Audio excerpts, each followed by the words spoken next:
So the new petcock from Acerbis came with new bolts. That would be the bolt on the left here, the shinier silver one.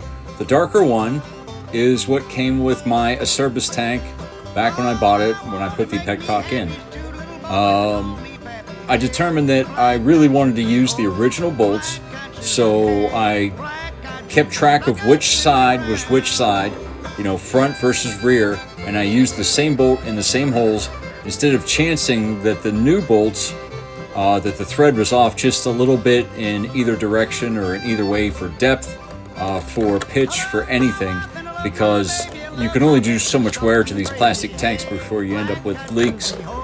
So I wanted to reuse the old bolts, and that's what I'm doing here. Also, this is an 8mm wrench. I don't know if that's correct. I did try it on the new bolts.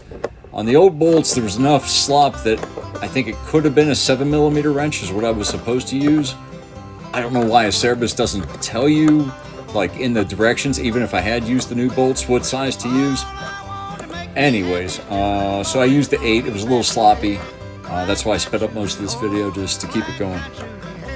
Black-eyed Juju.